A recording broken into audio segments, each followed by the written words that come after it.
Yo, Power. Yeah, what up? What do you call a musical performance by Sting and Imagine Dragons? I don't know. Call it the Video Game Awards.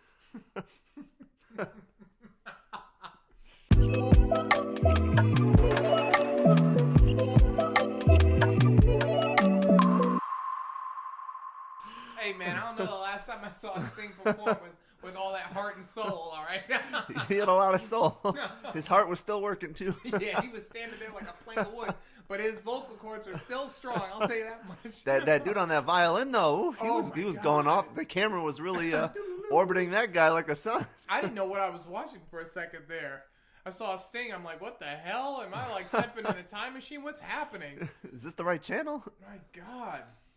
Man, those awards, huh? Yep. We just had some video game awards, but the VGAs are really like the new E3. We get a lot of world premieres and it's really like it's like 90% a marketing like shtick, for sure, and like 10% an award ceremony. Yeah, and it's it's getting bigger and bigger.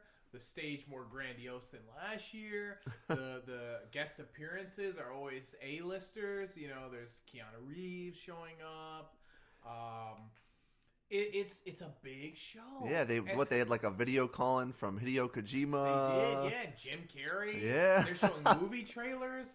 I mean, this is a huge video game award show, isn't it? Video game award show. And so I assume that means we saw, because it's past tense, some great video game announcements, correct? Well, we saw something. we saw some stuff. A lot of things that were labeled world premieres, most of which we already knew, and some of which we still have no idea what it's for. Man, I'm just happy, because before this show, there were a lot of games that were leaked, and I was worried. I was like, oh no, everything's being leaked. They're not going to have anything to show at the show. Well, the good thing is the games that were leaked didn't show up at the show. The bad thing is the show had nothing else. Nothing to else. Show. Yeah.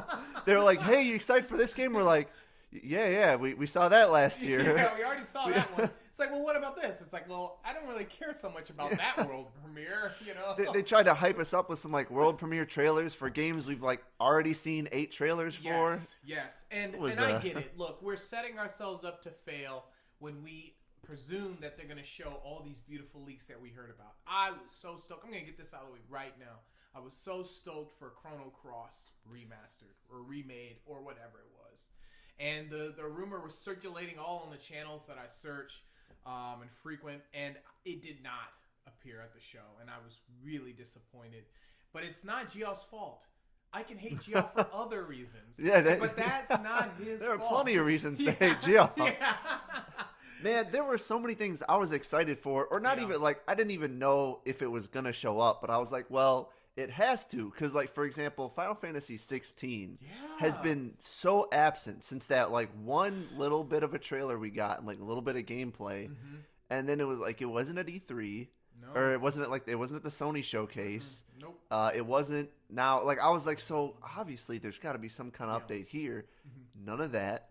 Yeah. They also screwed me with that, like they dropped the Persona logo on screen. I was like, finally, either like we're gonna learn about 6 or that like weird mobile game they tease. It's like secretly a Persona game. Nope. No. Nothing there. Just a little re-release of Persona 4? Yeah, Arena Ultimax. Yep. No, it was so look, I'm sure our listeners know what's coming. I think a lot of people are on the same page. A lot of people probably enjoy this. Let me just get the good out the way, right? I really do love the Video Game Awards because it's a long, rich show, right? It was like 2-3 hours. Yeah, it's a good. I think it started at like 7. We wrapped up at like 10 something. I mean, it went on and on and on.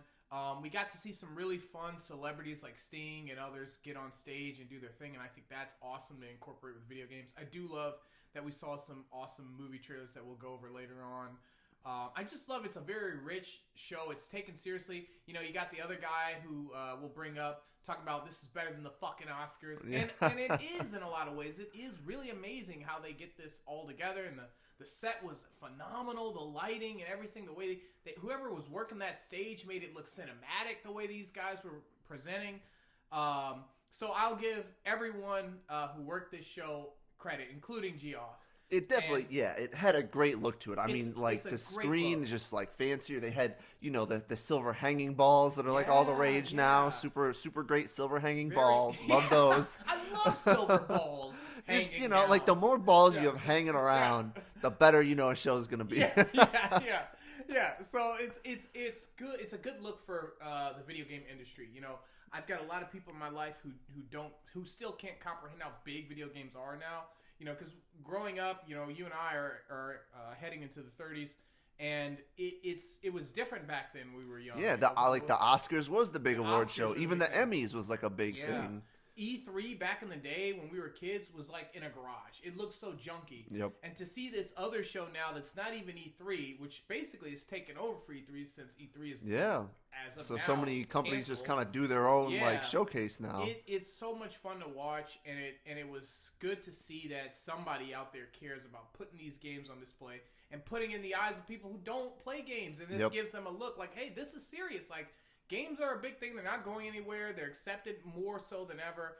So I love watching it. It's just a good reminder as a gamer. Put some warmth in your heart no matter what the hell happens throughout the show. Well, I wish they'd bring E3 back. And this is my most anticipated award show. I mean, forget the Oscars, forget the other shows. Time. Like, this is the one I am so excited for, which is also why it's funny when I say that to me, the awards part of this show is like the least anticipated part. It's like the weakest part of the show to me. It's like to the point where like they literally there will be moments where Geoff Keighley is on stage and he'll just rattle off like 3 awards. He'll just be like, the award for this goes to this goes to this, and then and you're just like, wait.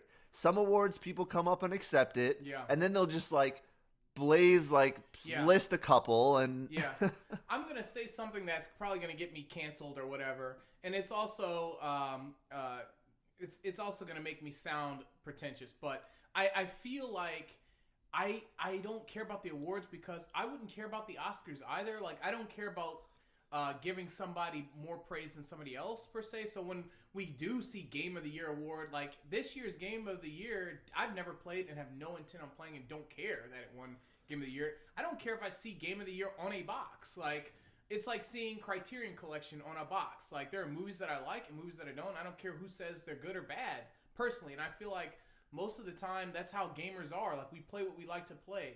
On this podcast, we talk about games all the time, and I'm always talking about how I hate certain games that are huge, very, generally accepted games, and that's fine, and I love that. And I don't need somebody to say is, I mean, I think that's a whole Pandora's box of, I mean, with the Oscars, with the VGAs, with like any awards, it's like this kind of like it's great for the people who actually do get to accept the award and like, get to have that moment and have it recognized, but it will always go into that whole situation of like, we're doing this weird kind of showmanship thing, but meanwhile we're failing to recognize so many people and so much of the work that goes into it in favor of like this weird kind of like celebrity, like frilly celebrity, like here's the token person to accept this award, but like all the animators and the developers and the whatever all the team behind that the really scenes made it happen. Like, I'm not saying these guys who are actually putting their hands on the awards didn't do their job. They did, but it's such a big thing, and it's the same with the Oscars. Like, we like seeing Brad Pitt, Leonardo come up and grab an award and they get to say their speech.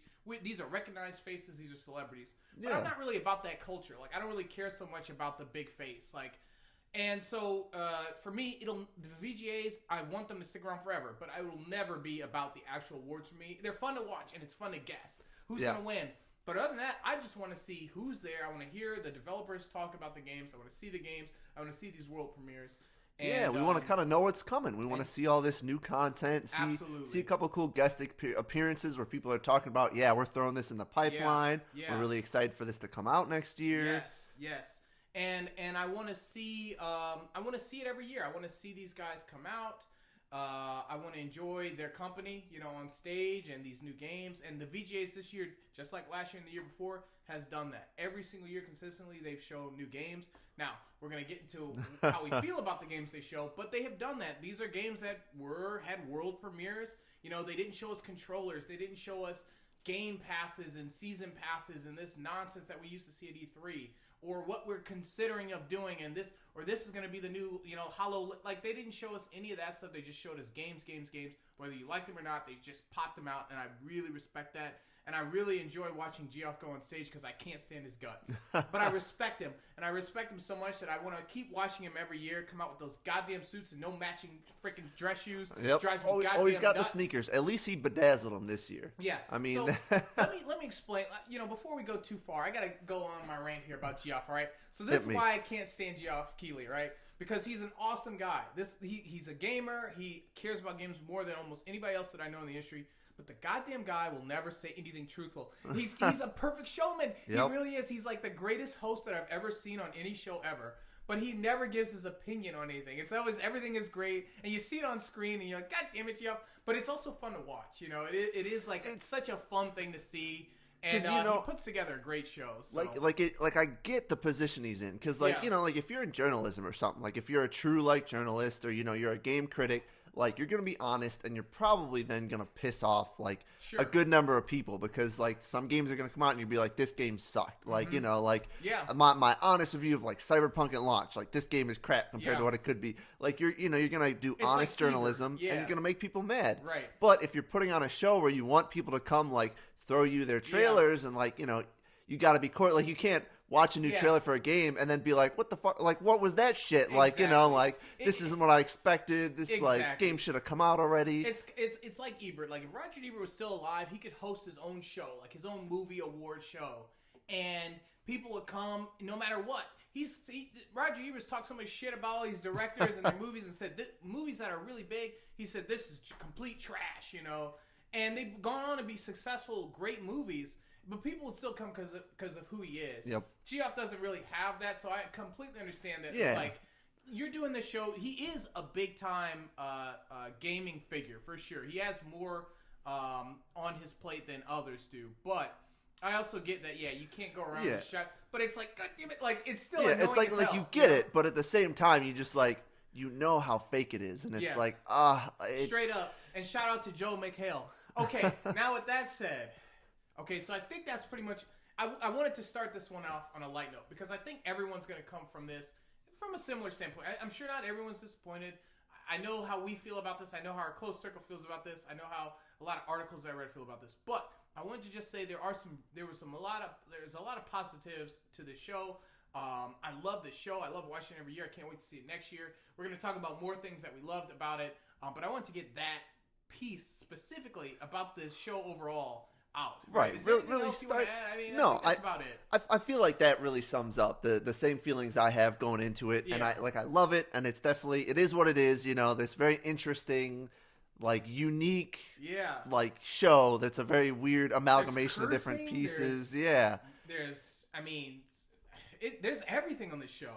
And it's it definitely, it's got a vibe that's unlike most other shows, and especially it's cool to see it back in person after the situation we've had with lockdowns and it it's cool to actually see people being able to present in person again.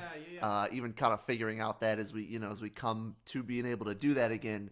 But definitely how I feel about it. And with that, I feel like we're getting ready to dive into the meat of the show itself. So look, listeners, we're assuming you know what the VGAs are, the Video Game Awards. If not, it's broken down into games that have world premieres. So there's world premiere trailers for games, which means this is the first time ever we're hearing about the game or seeing the game. There are gameplay trailers for games that were released that maybe were announced previously, but now we're finally seeing gameplay. And then there's, of course, the awards. And so we're going to just touch on, I think, all three of them.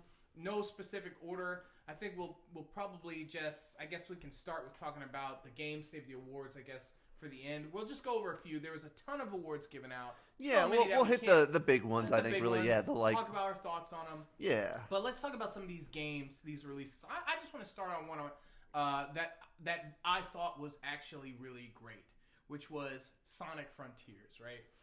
Finally. Years and years and years and years later, after 1999 when the Dreamcast released, and we got Sonic Adventure, this 3D Sonic Adventure. We've talked about your love of Sonic Adventure on an episode before. We know about it. If you haven't, go back and listen. You got to know how much the Sonic Adventure and the 3D Sonic means to Power. It means a lot to me. And we got Sonic Adventure 1, we got Sonic Adventure 2, and then we got some other 3D Sonic games. But nevertheless, we finally get this Sonic game, and we got a lot of games to talk about, so I'm gonna keep this short. But the reason why I really enjoyed this trailer was because a few years back, somebody made a Sonic game using the Unreal 3 or 4 engine, and they created this open world, massive game where you play a Sonic running through these vast fields, and you're running these loops that look like, the loops you would see at Six Flags on a roller coaster. Oh yeah. All that shit, and it had the same graphical style as Sonic 2 from the Genesis. Mm-hmm. So checkered walls, like the rocks were checkered, and the grass was like lush, similar to how it looked in Sonic Adventure 2. And people kept saying, like, what the hell? What is going on with Sega? What is going on with Team Sonic? Like, why can't they get this right? Like, this guy, whoever this team was that put this together, and I think it was multiple teams doing stuff like this, they just could not figure it out. I played a version of this on Dreams, PlayStation 4 Dreams, where there were a lot of cool knockoffs, yeah. Great knockoffs, and they could not get it right. Credit to them doing Sonic Colors and all this other stuff that people enjoy, but that specific type of Sonic game, poof. I mean, yeah, it does not come back. Yeah. And so when they showed this trailer, we saw all those elements in this trailer. We saw no gameplay, right? We saw no gameplay, but we got to see all that shit there, ready to go, and I'm excited to see what the next piece is, which I never thought I would say about a Sonic game ever that again. You're actually anticipating a new Sonic game. I can't believe that they're doing this. And Sonic looked great. Sonic looked like the Sonic from my Sonic Adventure days. I loved it. I love that they did that, and it rolled right with the Sonic movie trailer, which looked phenomenal. Yeah, I'm actually so excited. I feel like it's a good time to maybe be a Sonic fan again. But I don't want to jinx myself because I've been let down before. But like, yeah, I mean they had that Sonic movie trailer, and I gotta tell you, Power, that first Sonic movie, after they fixed it, and they even had a little nod to that at the VGA's, a little nod to the appreciation for the fan response. But after they fixed it, that movie was better than it had any right to be. Absolutely. It was a lot of fun, and I'm pretty excited for this next movie. Reset, I love it. I loved this trailer. I loved Dr. Robotnik coming back with a new look. Jim Carrey looking fly as hell. Really getting into that classic look. That mustache is back, baby. Coming back looking like a threat. Sonic facing off with Idris Elba as Knuckles. Yep. And Knuckles just freaking Dragon Ball Z blocking Sonic's power. Talking about, I don't need your power, fool. And knocking straight up Vegeta to his Goku. I'm freaking loving it. And lastly, but not leastly, I'm loving the Chaos Emeralds, right? The Chaos Emeralds in Sonic are so important because that's the whole purpose of all those games, is to collect those emeralds, or Eggman's trying to collect them, and they really didn't touch on that. In the first movie, it was about the rings, and I was like, wow, these rings are really that powerful. And they really souped up the rings for that movie. But now they're bringing the emeralds in, and that means that most likely we will see some Super Saiyan Sonic. Some yes. Super Sonic. And I'm really hoping that he pops at the end of this one. Oh, and of course we got Tails too. So I'm excited. The cast is coming. I'm super excited too, because for me, I never had a Dreamcast, and I've never really gotten to adventure as much. Like, I remember playing it with you and loving it, but I never had it. So that, to me, I think the Sonic experience I always remember is Sonic 3. So Sonic and Knuckles 3, which me and my sister used to play back to back growing up, especially because it had this mini game in it where it was like a third person all of a sudden instead of a side scroller, and you were just on this little like round ball, and you had to collect these blue orbs and dodge these red ones. But as you did it, I mean, it got super fast to the point where you had to have these twitch reactions, and if you completed the level, you got a Chaos Emerald. And if you got good enough, then playing the actual game, there'd be these secret zones where you could go in, get one of the emeralds, and if you collected them, you could go Supersonic. Yes. And so, like, to me, like, I always remember that one. In fact, I even picked up a copy of, like, the Sonic collection for my nephew for Christmas this year, because I think it's about time to start introducing Sonic to him. Yes. So I'm excited for some cool new Sonic stuff. I love it. We're finally, there's a light at the end of the Sonic tunnel. Thank goodness. And I'm very excited. So enough. That was great. Yeah. That was a good start. Another game, or tech demo, I should say, they showed during the VGA, the Matrix Awakens. This one's a little bit different, right? So, again, shout out to the VGAs. This was fascinating stuff. They announced, they show a trailer for the Matrix. The Resurrection? Resurrection. Yeah, the new movie. And it looked great. I personally, I can't wait. I love seeing these guys come back and take these roles. I wish Lawrence Fishburne was back. But I cannot wait for this Matrix movie. And then they show this, they release at the same time. They announced that a tech demo was out. This new Matrix, kind of little preview for Resurrection, but also Unreal Engine 5 tech demo. Right, which Reset I heard about beforehand, so I downloaded this thing and I tried to get in and I couldn't. It had a countdown, which obviously is the VGA. So as soon as the VGAs ended, you and I both hopped in on this sucker thinking, okay, what is this? And it dropped us in and we were playing this car shooting thing. We were pretty underwhelmed at first. I mean, it was beautiful. The visuals were great. But it was just like a classic Matrix car chase, and all you could do was just shoot a tire, click left and right, and pretty underwhelming. And then it started going through the tech, right? And this tech, I mean, look, guys, it goes over my head. Probably goes over your head too, Reset. You're more tech savvy than me, but this stuff was insane. It's talking about this Unreal 5 engine and what it can process and what it can do, and it was phenomenal, man. Then we got to walk around pretty much all this. That was the moment it kicked. We were seeing, the tech is cool. It's showing the polygons, the triangles, some of the rendering stuff. Mm-hmm. Then all of a sudden, it just dropped you, and it was like, all right, walk around. Yeah. I was like, wait, what? Yeah. The whole city? And so you just start to walk around, and they had rendered this whole city. Yeah. And you could, at any point you could go into this drone mode and you could fly around and then drop yourself right back into walking mode. Yeah. You could hop into any car, start driving around. It was something I didn't expect it. That was I was so disappointed with that car sequence, which still, again, looked great. But I was like, whatever, this will be on Right, this isn't exciting. They showed that you could walk around and you could fly around and then pop up anywhere within seconds. I mean, you would think this game would take Grand Theft Auto 5-minute load screens, but anywhere in the city, and I mean it was instant. I didn't see any buildings popping up, dropping. The resolution was crisp, even at a huge draw distance, and the detail. I mean, the damage on the cars, everything was amazing. Stuff in the lighting, things in the windows. Yeah, this is something I couldn't believe. I went over to a friend's house and I was telling him about it and I was saying you need to download it. I didn't know this, but it's not on PC yet. It's only on Xbox Series X and PS5 to showcase the console graphics, which I was like, my jaw just went straight through the freaking floor. Because I was like, these graphics are insane.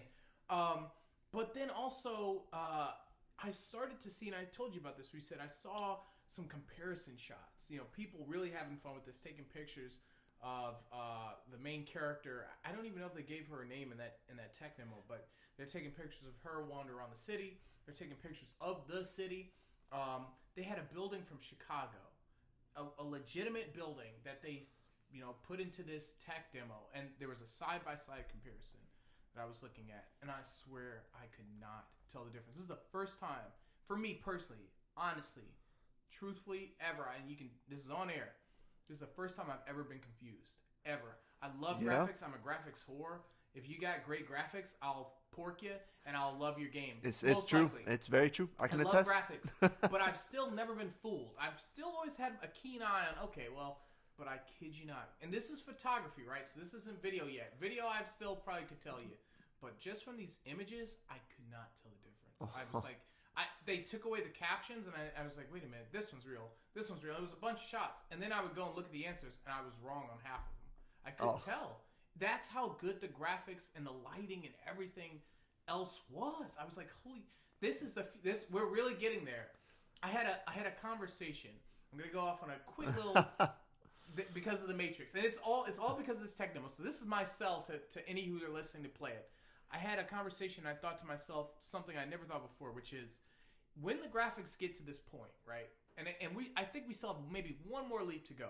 But when they get to the point where it's photorealistic, everybody looks real on screen. Mm-hmm. You know, I'm looking at Keanu Reeves at his early 20s, and I can't tell if he's real or not. When I start playing these type of games in a Grand Theft Auto setting and I'm killing people, like, how is that going to affect our society?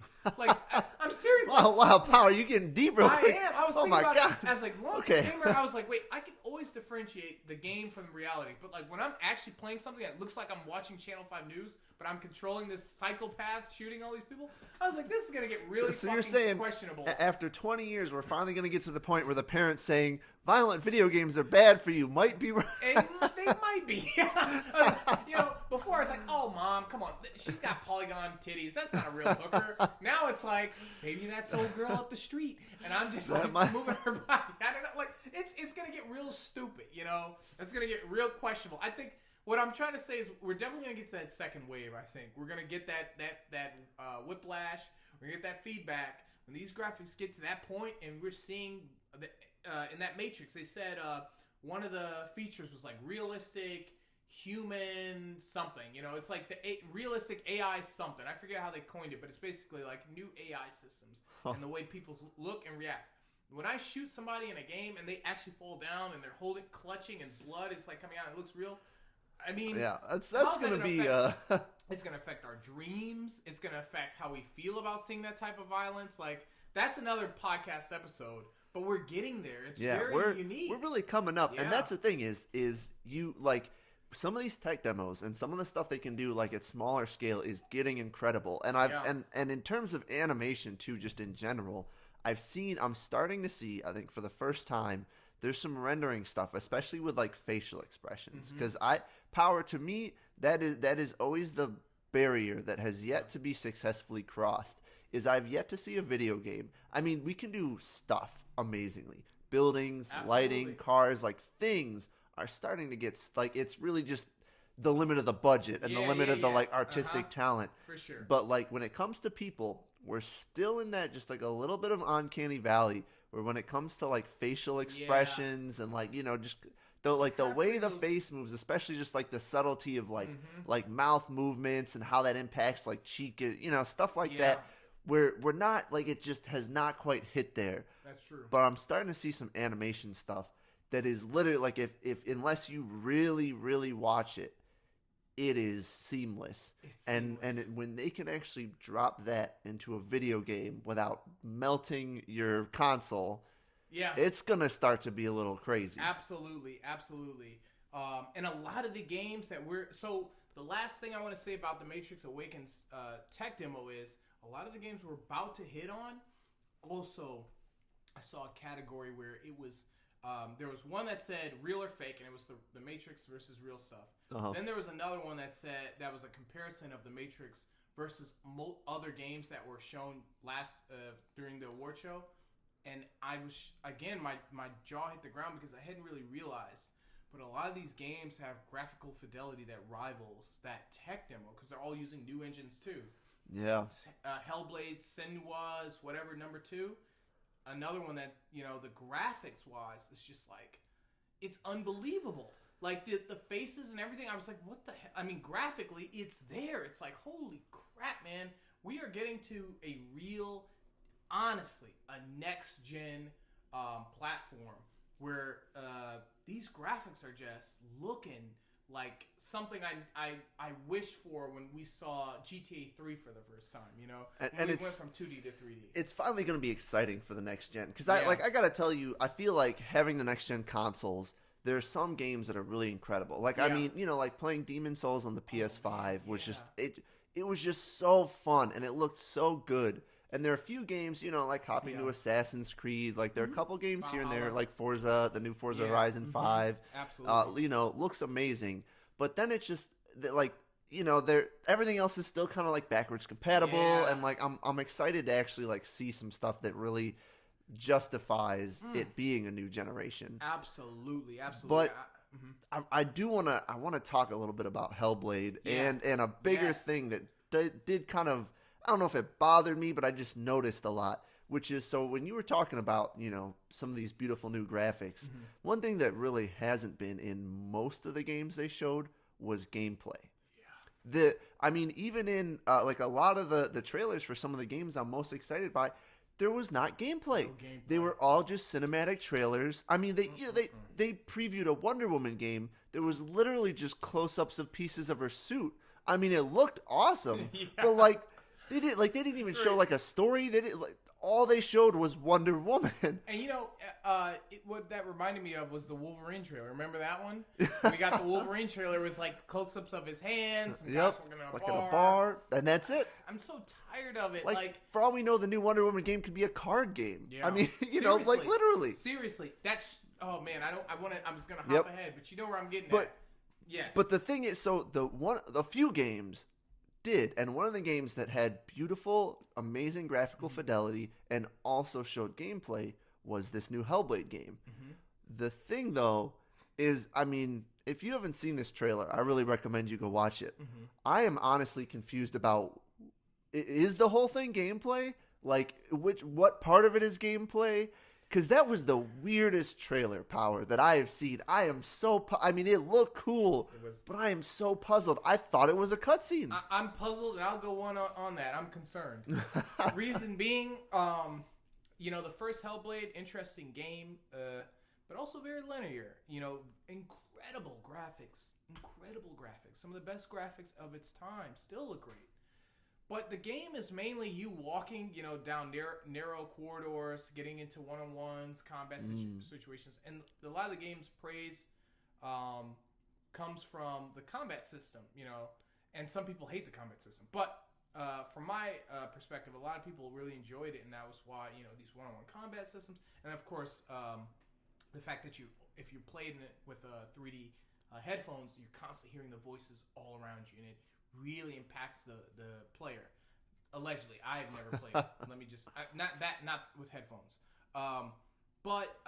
So my concern is that it's going to be more of that, right? Like I'm so pleased and happy that this series gets to continue. I think that it's very interesting for multiple reasons, even outside the fact that it's a video game. And I don't want to go down too deep down that rabbit hole, but I am concerned that it's going to be more of the same. I kind of want them to broaden it out. You're right. When we watch that trailer, she's running, she turns, throws a thing. Runs, turns, throws a thing. And for that was pretty much it. And that's it. And it's like, this is your gameplay reveal. Like, this is what you wanted to show us. Like, that's what concerns me the most. Yeah. I don't think that that's all you do in the game. Obviously, there's going to be some sword combat. There was plenty of that in the last one. But why not show us that? Like, why would you think that this is, like, the best way to show your game? I just, graphically, fantastic. The giant stuff, phenomenal. Like, I was, like, shocked when they showed that. But, again, it just looked a little on rails. It looked a little flat. It looked scripted, which, God, if these developers listen to a word we say, it's to get off the script. The scripted stuff has to stop. It's just not going to sell your game. Yep. Gamers these days know what's scripted and what's not, and we have to move away from showing these scripts. It's okay to have it in a segment of a game, but just if you're going to show us the game, show us the game. Like, yep. And so I'm with you on that. I feel like there are ways to script, because so much in video. Like, there are ways to script things in video games that highlight the actual gameplay and the things you're actually doing in the game. And one moment that still stands out to me is from Half-Life Alyx. I feel like I've brought this up before. Yes. But, so this is a game, and I feel like the reason I'm thinking of this is because when you're talking about, on rails and, what we really just want is to be able to do stuff, my mind snapped to Half-Life. Because I feel like, throughout us growing up, that was such a pivotal, here's a 3D gaming engine.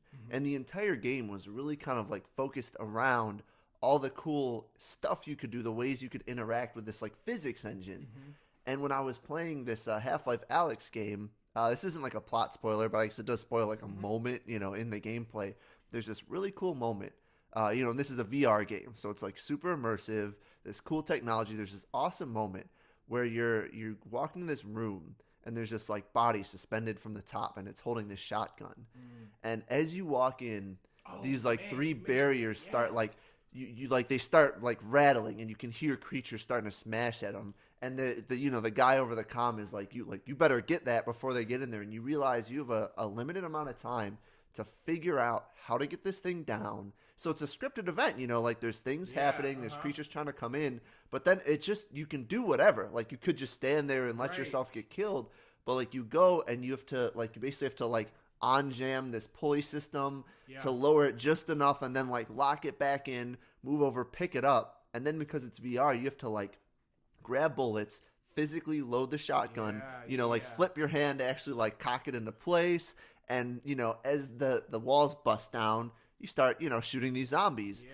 But it's like the scripting just highlights actually doing something, actually playing the game rather than the game being a series of like scripted events that, don't feel epic. Yeah. And and I like that example because, I mean, even how you describe it, there's choice there. Like, okay, so here's the situation. Boom. Whereas, again, I don't want to be too harsh on this trailer. Cause we don't know. But, like, it didn't seem like there was, like, I wish there was, she throws a spear at this thing and then she turns, and maybe there's 3 choices now. You can see there's bushes she can hide in. I hate bush hiding. But maybe there's also, like... I know what choice Power would pick. I ain't going for that one. Maybe there's the narrow road where all her soldiers are sitting there like, come on. You can try to go there and get reinforced. Or maybe there's a high road that you can take to get, the height on the giant or something. Like, just something to show us, like, okay, so it's not just her running back, throwing, running back, throwing, running back. But it didn't seem like there was any of that for that scenario. So, well, and there's always, like, man, I don't want to tangent too much because you're just reminding me of so much, like, especially Dragon Age. This is a random example I'm going to pull, but, like, great. Dragon Age Origins is one of my favorite games. Yeah. And it's a huge choice-based game, but it's kind of, it's one of those games that's pseudo-linear. Like, you go to an area, you make choices that lead you down several different paths. Within that, you're kind of open to do whatever you want, but it kind of leads you to a conclusion, and then you move to another area. And then they had Dragon Age Awakening, and I could not beat that game. I mean, one day I'll probably go back and try and give it a shot, but just, it was the open worldness and, the amount of just, like, fetch questing and, like, like, carbon copy, do this in this field, made it so that by the time I got to by the time I was getting to the choices, I was so bored, and I was not engaged enough to want to keep going. Yeah, exactly. You gotta know how to walk the line, and again, not to rag so much on this game specifically, we don't know what it's gonna be, but it just, this specific trailer did not do it for me. It really did not. I think the graphics, everything looked from the presentation. By the way, this was one of those games they compared to the Matrix engine, and it was just phenomenal. I mean, this game too, the graphics look so goddamn good. Depending on the angle you're looking at, I couldn't tell if it was real or fake. I mean, it was just fantastic. But I need to see more of what you do. I was not sold personally on this game going by the trailer. Yeah, so there were a couple other games that I can think of that did show gameplay and that I'm excited for, and they're not really games I feel like that are out there, that are like super like cool and new, but they're just games that, I saw a bit of gameplay. I was excited for what I saw. One was Tiny Tina's Wonderlands. Oh, yeah. Which is basically just Borderlands 5 or whatever on now. Exactly. But, like, it's got kind of a cool, magic, like, shtick. Like, it's like you're actually in, like, Tiny Tina's D&D, like video, like game experience. So there's like magic. It's a weird fusion of like guns meets fantasy. Looks, and I loved the like first couple of Borderlands games. So it looks like fun, and it's some great cool because they showed gameplay, and I was like, like I see it. It's Borderlands, but with cool extra stuff. Yes, I'm down. Another one was the new Suicide Squad game, which looks pretty interesting. They showed a little bit of some of the gameplay aesthetic. I think, what was it that we said? It was like almost like a Crackdown feel in the way it looked. Crackdown feel, and this one really, honestly shocked me. When they first announced this game, I thought to myself, here we go again with Guardians of the Galaxy, which won some awards, but I personally had no interest in. I was like, here we go again with that. When I saw this gameplay, I thought to myself, this is fantastic. It looks like fun. This looks like a lot of freaking fun. Online, or I don't know, maybe they'll have couch co-op too, but the game looked awesome. Each character looked Like they're individuals. They all operate differently. The graphics were phenomenal. The story looked phenomenal and looked funny with the Flash. Yeah. Even though he's controlled by Brainiac or whatever that's going on. It looked really funny. They sold me. I cannot believe it, but this trailer sold me on Suicide Squad, which I never would have thought. Like, no, me neither. I had no interest in Suicide Squad. I had written this game off, to be honest, up till this trailer. So credit to them for that, and you're right. They showed gameplay. The gameplay is what sold me. I didn't need to see another cinematic of Harley Quinn dancing around and the shark guy eating people. I just need to see what do I do in this game. It's a game. Yeah. What do I play? What do I play? How do we play? Are we working together? Are we against each other? Yeah. And they showed it all, and it looked, I mean, from that one, if that Flash scenario is just one piece, if there's a Flash, let's say a Batman and a Superman and a Wonder Woman, like, this is a game I will pay $70 for next gen, happily. If I'm getting that same level of quality per map, and okay, guys, we're powwowing. All right, how do we beat the Flash? Like, he's too fast for us. We got to take over these zones or whatever. Like, this sounds awesome. This really is something that I think I can get behind. Even from a story standpoint, I love that Brainiac is the one causing the heroes to go dark. So there's reason. Yeah, like, so there's a justification. Comic book level reason. Like, I thought that was freaking awesome. Some other quick games that they showed gameplay for that I want to give a shout out to. Elden Ring, believe it or not. Had a trailer with no gameplay in it. So I just wanted to nip that in the bud. Yep. I don't know why the hell they had an Elden Ring trailer there when they had that 20 minutes of gameplay. They dropped like 20 minutes of gameplay. Yeah. We've seen a lot of these streamers already playing the like beta release of it. So like we've seen gameplay. I don't need another vague story trailer. Like, exactly. So at this point, just release the game then. Just release the game. This is a game they showed 20 minutes of gameplay. The gameplay sold me. And I was expecting a little bit more gameplay here. They didn't give it to me. They gave me some story stuff, which I didn't need because I'm already in. But whatever. Slitterhead. Okay, the new Silent Hill director, creator, their game. Yeah, like moved into a new studio or like opened his own studio. Yeah. That looks interesting. I'm in. We haven't done anything on Silent Hill per se yet. No. It'll be in the future. But Silent Hill is probably the best horror gaming franchise, I would say. Out of all the horror games, including Resident Evil, that I've ever played, that game, to me, has the most eerie and evil and sinister and disturbed vibe. You know, Resident Evil 2, but Resident Evil became action, and it's kind of like goofy. That game will leave, like, if you want to play a series that will leave you with nightmares, that's the one. That guy, whoever he is, his mind is fucked up. Let me just put that out there. And so even though Slitterhead looked, obviously he's starting his own studios, probably doesn't have as much money as Konami.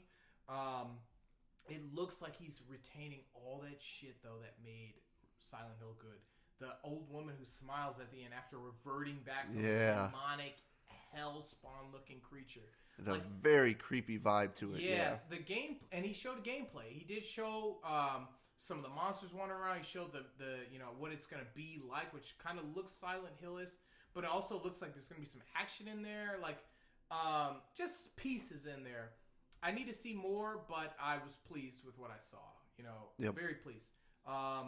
So yeah, that Elden Ring, Horizon Zero Dawn, we saw some gameplay before. They showed a little bit more. I got to give respect to that trailer because all they did was chop, chop, chop, chop, chop. They were like, you're going to fight this, and you're going to fight this, and you're going to fight that, and then it's over. Like, and I love that. I'm definitely in on that. The graphics look great. The gameplay looks great. It's not a game that, like, it's like Elden Ring. Like, I didn't really need to see it because I'm already in. But for those who are on the fence, I'm sure that trailer did them justice.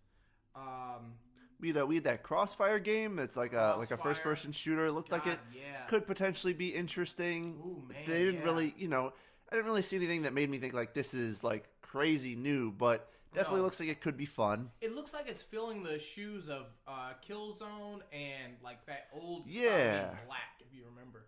Black was like a game with just rapid fire bullets, destructibility on every counter. Anything you shot was getting a bullet hole in it. It looks kind of like that, but it looked really good. I mean, the graphics were great. Looks like it's going to be a lot of fun. So I'm in for that one. Forspoken, I know a lot of people are questionable about this game, and I don't blame them. But I think the magic system looks really cool from what they're starting to show. Yeah, and I really enjoy watching the actors come out and talk. I like seeing them on stage in that awkward ass moment. That was a zero chemistry moment. It was cool having them there, but it's cool to see them. Very, very strange. I didn't get that at all. But I do like seeing them in game. In game, I think it looks great. It looks like they're taking the story seriously. I like this Alice in Wonderland story they've got going, and I love that they're using the Square Enix engine. I think it's called Luminous or something. Whatever the new 15 engine is, it looks really good. And they showed gameplay. They're not shying away from showing gameplay, which I have to give them respect for. I love the parkour stuff. Then there was Arc Raiders, that like the new co-op like shooter that looked like it was like you against mechs. Had a very like weird like retro, I don't know, like 60s like cosmonaut vibe or something. That one I wasn't so sure on. It looked okay. It looked interesting. I just didn't know what the hell I was looking at for the most part. I'll tell you what. There was I would say there were two trailers that I saw that did not show any gameplay that still sucker punched me. Okay. One was Alan Wake 2. Alan Wake 2 sucker punched me in a sour and sweet way. Okay? Yeah. I got slapped one way because I was thinking to myself, this is bullshit. I was like, none of this looks like Alan Wake. The main guy doesn't look like how Alan Wake looked to me. And then all of a sudden at the end, it was Alan Wake. And so then the other punch came, bow, hit me the other way. Ah! And I looked back and I went, my God, I can't wait. And okay, I am excited, but what really irked me was they had someone from the team there. I forget who it was, but they were interviewing someone right after the trailer. Yeah. And he was saying some weird stuff though, because he was like, "This is the first ever like horror mystery, like horror survival something game." And he was like, and was claiming that the first Alan Wake was just an action game and wasn't that. Yeah. And that, I was so confused by that. So here's the thing. That guy, I want to say he was the director of the first Alan Wake. I want to say that's who it was. I could be wrong. But, he was basically saying, Alan Wake 1 was not a horror game. It was an action-adventure game. 2 words for that guy. Fuck you.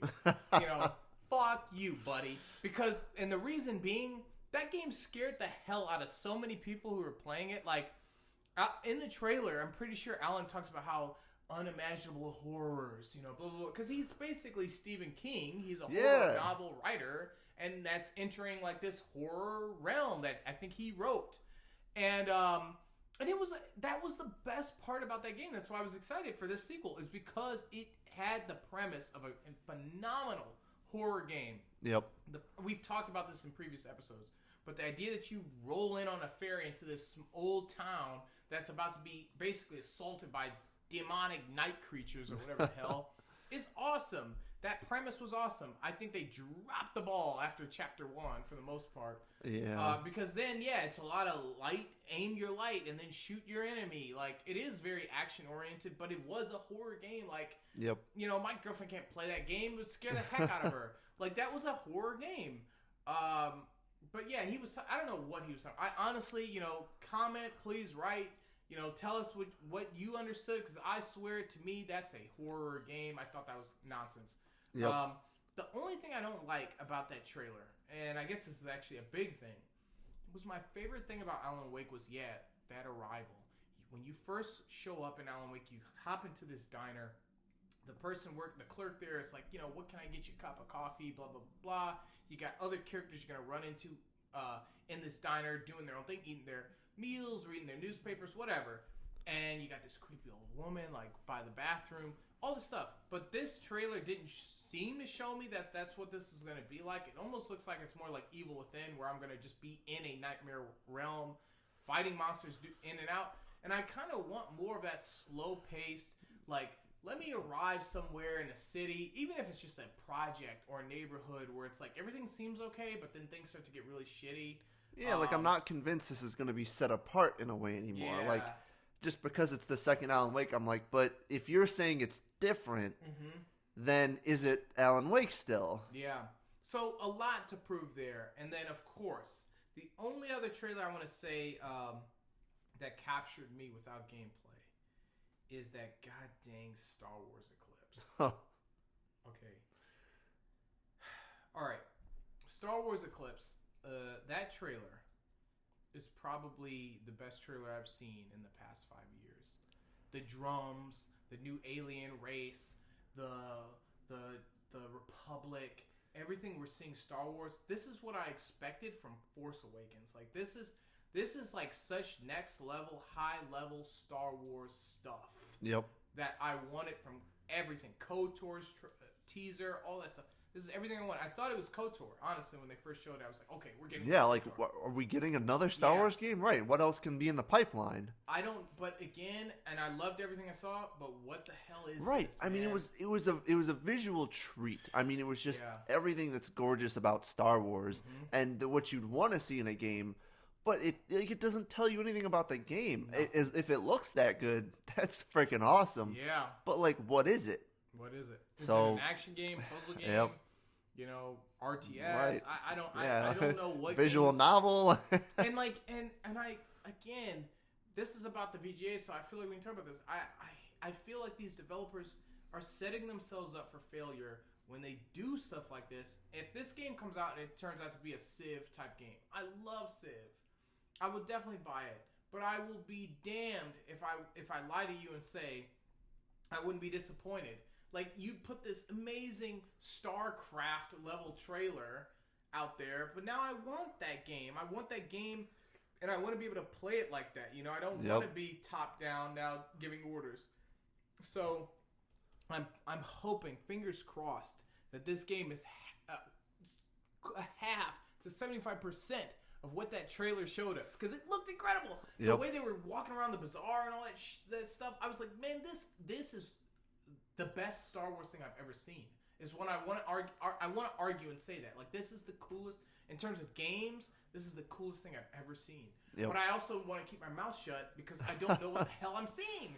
So, definitely.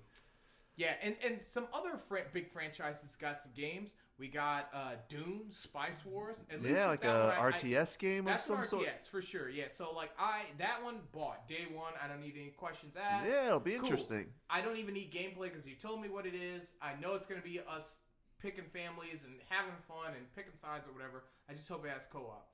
But we also got a Telltale game.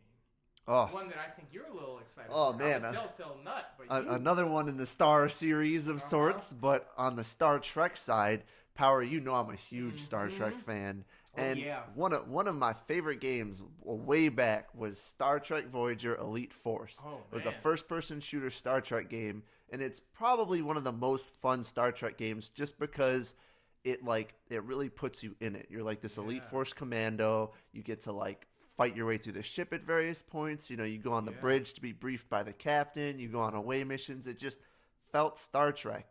And ever since then, they have not gone back to a formula like that. They have, you know, all these like control the fleet games, control your ship, and like they even had the really cool like VR bridge crew, but at the time I didn't have a VR headset. By the time I did get on it, it was like that, you know, like never really got to experience that in its greatest.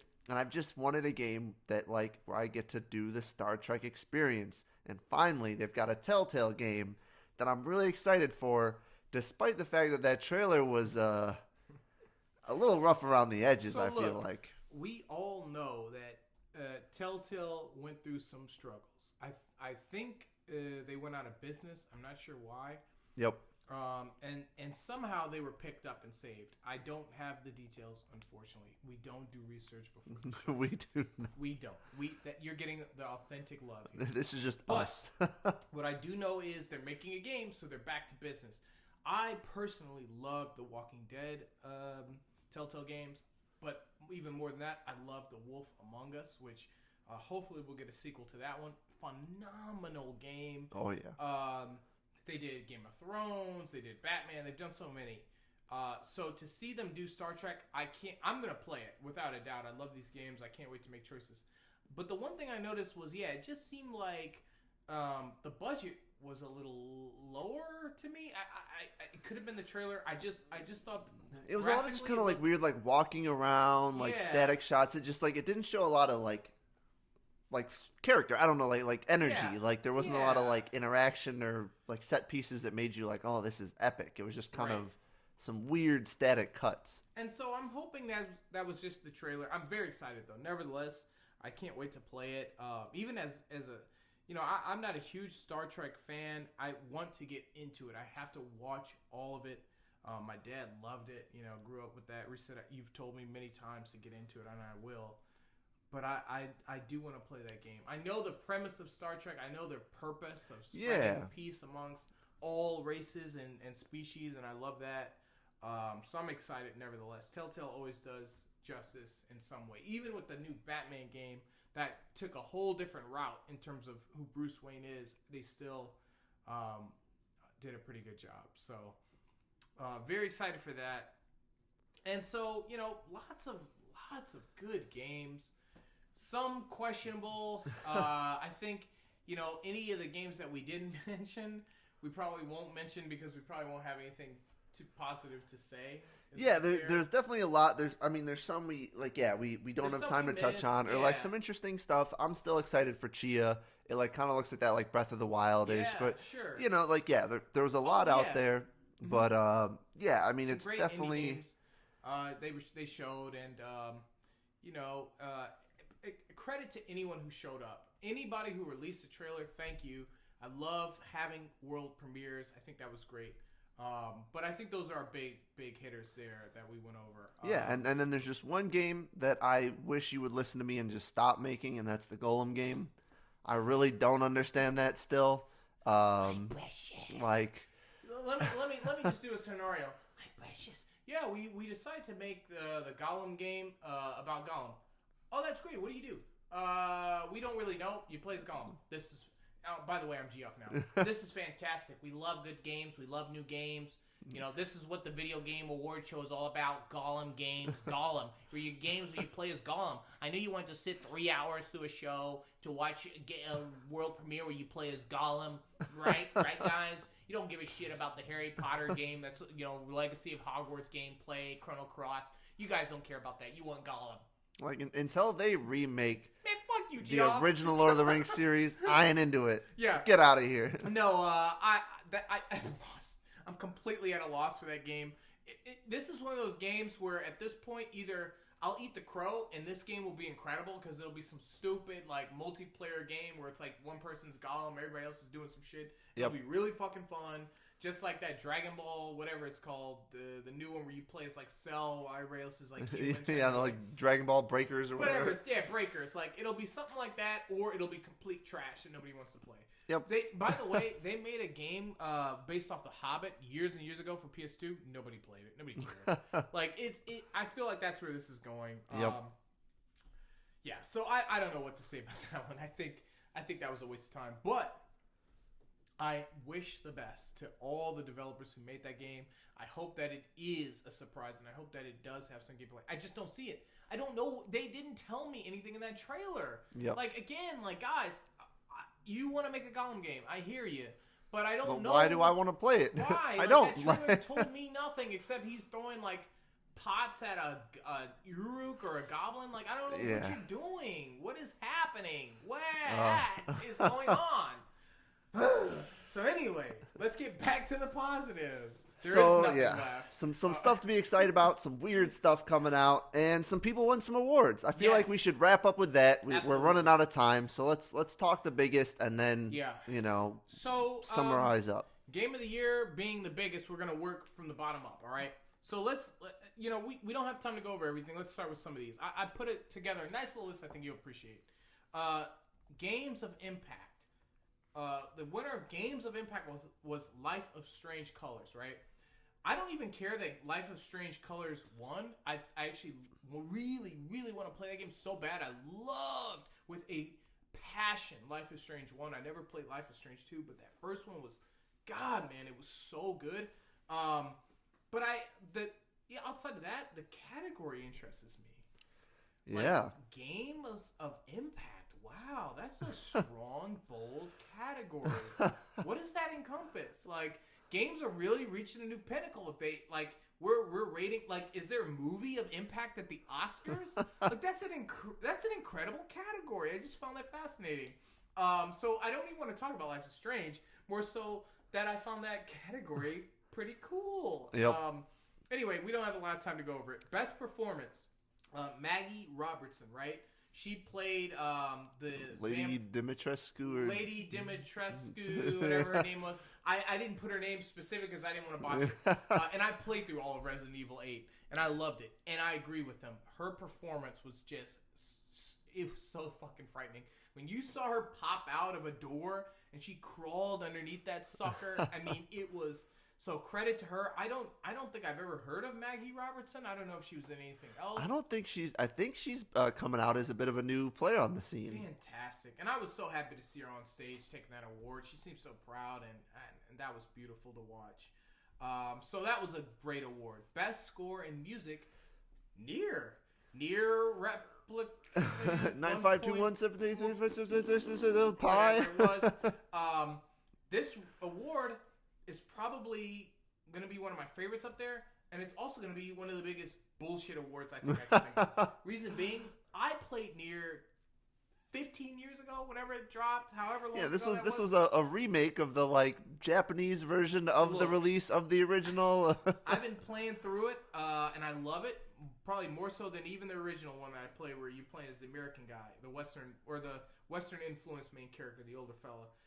But the music's the same. And I know this because I took a lot of that music and sampled it because it was so great. It was such a phenomenal soundtrack. I've been preaching the soundtrack forever. So, like, to hear them give this award is like a pat on my back. It's like a validation, but also, like, weird. It is, but it's also weird because it's like, well, this isn't a new... Yeah, it's like if, like, the Oscars awarded, like, a remake of a movie from, like, 10 years ago. Yeah, so that one I found a little funny. Again, comment if I'm wrong on this, but, I mean, I'm playing through it. I know the music's the same, so whatever.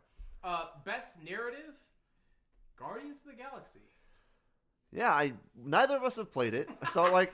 I guess we can't, officially trash it, but also I'm not gonna trash really it. I'm just like it's just like no original game beat a Marvel sponsored game about the goofiest Marvel characters that are not supposed to be taken. Like I know last year we had Last of Us 2, maybe God of War. I don't know when those guys were, but like we had some games with some serious subject matter and some serious characters and character development and arcs and all this stuff. And this year, best narrative overall was Guardians of the Galaxy. Okay, fair enough. Cool. Congratulations to those guys. Next, best game and art direction, Deathloop. I don't know how I feel about it. Again, this is not a game I've played, but I mean, like I did not hear something that. Oh, we're stuck, guys. I think I'm resetting. So listen. Keep resetting. Reset. I personally loved Dishonored 1, and I loved Dishonored 2 even more. Truthfully, you should play this game. If you haven't reset, I'll get you a copy. Dishonored 2 was so much fun. You get to pick at the very beginning which character you want to play as between Corvo or his daughter. And you go off on this quest to save whichever one you didn't pick. Phenomenal. I'm not kidding. The way you can go through these levels is like as it rivals Deus Ex, the second one, Humankind Divided. I think was the sequel. Great game. When I saw Deathloop, I was so turned off. I did not think it had what it took. I'm going to tell you this. I might try this game now. And I hate to say that because it's like the Oscars... Video Game Awards have influenced me, but the reason why I want to do this one time is because if I enjoy it, I'll have a newfound respect for them. If I hate it, your disdain will grow larger. Absolutely will. Best ongoing game. I just have to read my pre-prepared script. Did you know that critically acclaimed MMORPG Final Fantasy XIV is a free trial and includes the entirety of Realm Reborn and the award-winning Heaven's Ward expansion up to level 60 with no restrictions on playtime? Sign up and enjoy Eorzea today. Woo! End Walker, baby. And that's my speech. End Walker. It's the end of this arc. It's the end of this story. Best ongoing Final Fantasy 14. Years in the making. This game is incredible. There's no debate. A game is good when you can't even play it right now. Literally, the new expansion came out, and the queues are like 7,000 people deep. You can't even get in the game. It's that good. I can't get in the goddamn game. And let me just tell you, the folks that this went up against, because this one I found fascinating, was Fortnite. Huge, heavy hitter. They got Spider-Man in there now. Yep. They got every Master Chief and Naruto at some point. Carnage. They got every single side character from any series that you could think of in this game. Apex Legends. They keep dropping new characters, new abilities, great updates. It's fantastic. Genshin Impact. It's making more money than I can even think of. It's probably got Jeff Bezos wetting his pants. And Call of Duty Warzone. We all know how... all these are heavy hitters, and Final Fantasy came out on top. So that's how guys, good it is. Honestly, like, no more jokes. If you ever needed a game to play and you want a game to play for the remainder of your life, probably, this is the one. Seriously, this is the one. So anyway, and then we got Game of the Year. Okay. Yep. Big Game of the Year. It Takes Two. All right, and this one also went up against Deathloop. Yep. Metroid Dread, Psychonauts 2, Ratchet & Clank, Rift Apart, and Resident Evil Village. So, It Takes Two. I've never played it. I can't say, so I have no say in this. All I know is Geoff Keighley fucked Schaefer. That's all I know. Take that as you will. Put that in make it an acronym. Does Power like Psychonauts? Schaefer, I mean, who knows? I saw you out there. I saw you, Tim. You look great in that suit.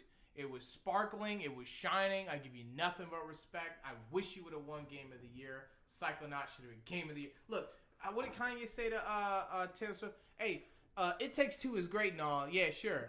But Psychonauts 2? No, but seriously, I've never played It Takes Two. I don't know much about it. I remember when it released, and then I just never. Yeah, it's been I think a divisive game for a lot of people. I feel like a lot of people I've talked to have either really enjoyed it or found it fell kind of flat. Yeah. I think I've got to try it at some point. I was just talking to a couple friends who've been playing through it and have been enjoying it. So I feel like I got to get in and maybe we got to do a little co-op session, test it out. I mean, Game of the Year. You and I, we got that's like we can't not try the Game of the Year. All right, you're hearing it now. Reese and I will be doing It Takes Two. We'll be playing through it and we'll be seeing if it's worthy of the title Game of the Year, right? Yep. But let me just say this: that director, I got nothing but love and respect for you. Shout out to you for saying "fuck the Oscars." Was it Joseph Ferris or Joseph Ferris? Bro, you were out there. You were enjoying your life. This is a huge moment for Joseph because he was there before. I hope it's Joseph. He was there before last year, and he was talking about, I'm going to be working on this game, and GF kind of pushed him aside because GF didn't have the right shoes on, and it just was so beautiful to see him back and GF and them having a good time out there. That was a fun win. I really, really, really wish Psychonauts still had won, but I also love that he won. I give nothing but respect to that guy. It was so much fun to watch him go up on stage and accept the award. Great. It was a pretty. I was gonna say great. I'm gonna retract. It was a good choice of games. Ratchet and Clank, Resident Evil 8. Metroid Dread and Deathloop. It seems to me like this is kind of a flat year, but when I read those names, I guess those are pretty big games. Yeah, we definitely got some stuff. I think we're seeing the delay Fallout finally. I think the Fallout from COVID that really didn't catch up to us till quite now. Now we're really seeing the games that are getting slowed down a little bit. But before we go on as long as the VGAs themselves, I feel like we really gotta just. I want to know, Power, what you thought the best trailer was and what you thought the most deserved award was from the show. All right, let's bounce off of each other here. Okay. I'll start with best trailer. You tell me most deserved. I got to tell you, I watched a lot of them trailers, and I said it earlier. That Star Wars Eclipse, best trailer I've ever seen. at the VGAs. I gotta agree. Amazing trailer. And I will tell you what the most deserved award is. Okay. Because I've already told you. Final Fantasy 14. Ooh, see, I'm gonna disagree with you. Okay. I thought that Nier award was the winner, except it was bullshit. So I'm gonna have to go with Final Fantasy. That's right. I'm actually agree with you on Final Fantasy. So reset. All right, we watched this VGA. We saw these games. We talked about these games. What would you give it? Rating of this VGA 2021. This is tough. I think I gotta give it like a 3 out of 5. I loved it. Okay. I saw some cool stuff. But like I felt like I wanted a trailer for something to be like, oh my god, and I don't know if that was there. I don't know that I quite hit that moment. 3 out of 5. I'm gonna give it 2 soulless GFIs out of 5. Okay, those soulless eyes. Those soulless dead eyes. You know, because I know what's in you, Geoff. You're listening right now. I know you want to give your opinion. You want to be like, guys, I do care about games, and I hate freaking Breath of the Wild or whatever. I know you want to say it. I know you. One day I'm going to find you. I'm going to figure out for real.